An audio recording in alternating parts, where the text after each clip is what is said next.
Hi, my name is Aaron Frankel and I'm the founder of JerusalemExperience.com. And today we are visiting the holiest sites for Christians in the world.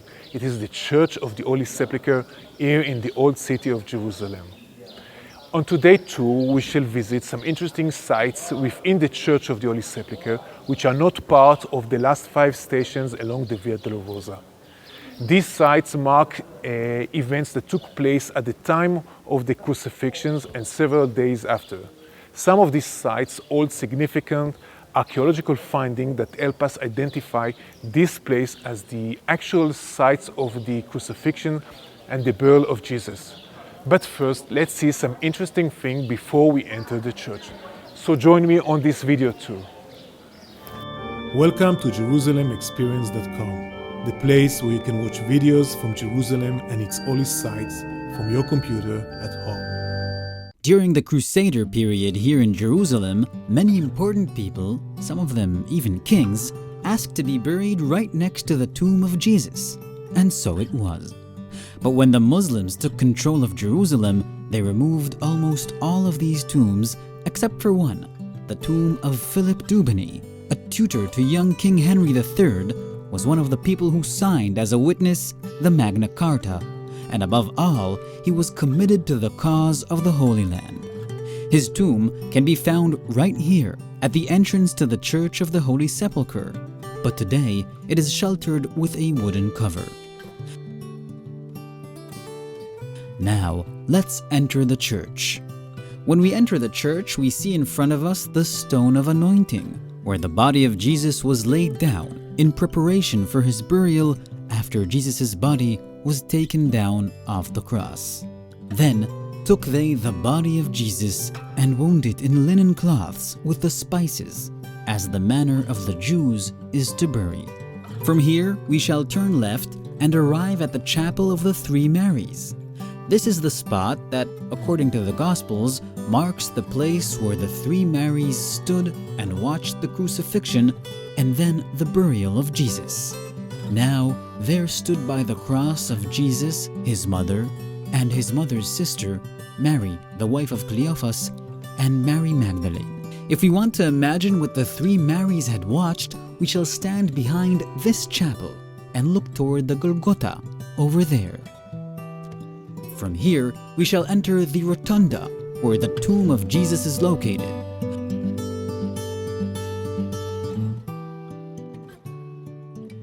But today, we shall go to the west side of the Rotunda, where the Coptic Chapel is located, right at the back of the edicule.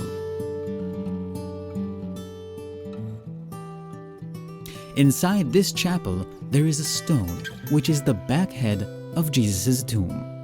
This is the actual rock part of Jesus' tomb, while inside the edicule, the tomb is covered by marble stones in order to protect it.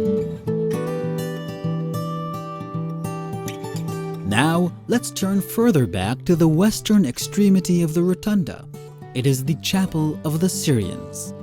The conflict between the Syrians and the Armenians over the ownership of the room has led to its degradation. Each Sunday, the Syrian Orthodox celebrate Mass in this room.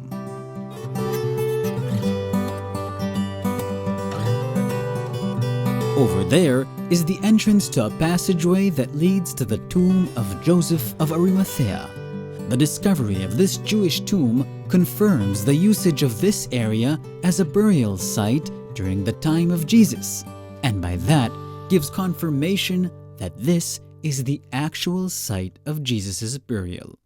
Now, let's go to the area inside the church which is associated with the resurrection of Jesus. We first arrive at the Chapel of Mary Magdalene, which is dedicated to the encounter between Mary Magdalene and Jesus after his resurrection.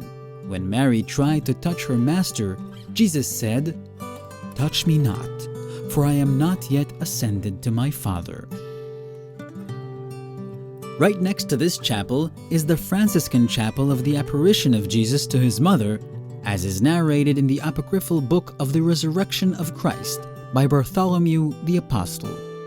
The column here on the right is part of the column of flagellation, to which Jesus was tied during his flagellation. To the left is a bronze statues depicting Jesus meeting his mother Mary, and here on the shelf are 14 bronze statues that mark the stations of the cross. Now, let's continue through the north aisle of the church, moving east. This area is called the Arks of the Virgin, which commemorates the visits of Mary to the tomb of her son. When we look around, we can see the remains of the first Byzantine basilica, such as this back wall and these smaller columns with a rough exterior. Heading east, we shall visit 4 chapels that mark events along the final journey of Jesus. These chapels were built so pilgrims could commemorate scenes from the Passion within the church while they were not allowed to move freely in the streets of the city. The first one is the prison of Christ, where Jesus was held prior to his trial. The second one is the Chapel of Saint Longinus, dedicated to the Roman soldier who with his lance pierced Christ's side, from which blood and water immediately flowed out. When he saw that, Longinus immediately accepted Jesus as the Son of God. Truly, this was the Son of God. To the right is the third one, the Chapel of the Division of the Holy Robes,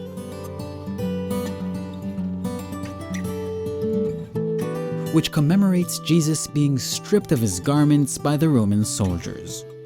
Between this chapel and the fourth one are the stairs leading to the Chapel of Saint Helena, for which I have a special video.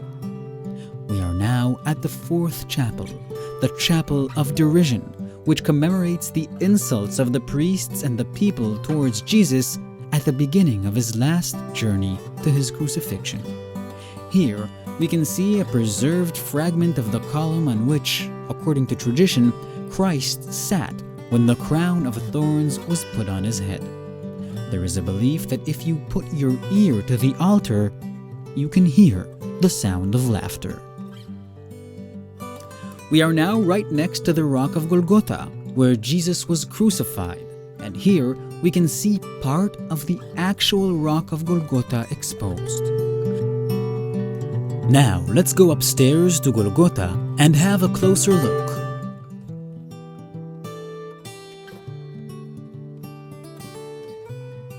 Here is the place where the Holy Cross stood. As you can see, pilgrims are getting down on their knees to enter their hand to touch the Rock of Golgotha at the very place where the cross stood. When we look at the Rock of Golgotha from the side, we can see the crack in the rock caused, according to earliest Christian tradition, by the earthquake that occurred at the moment of Jesus' death. The crack was said to have allowed Christ's blood to fall upon and thereby redeem Adam, who is thought to have been buried right below Golgotha, where today is the Chapel of Adam, right below us.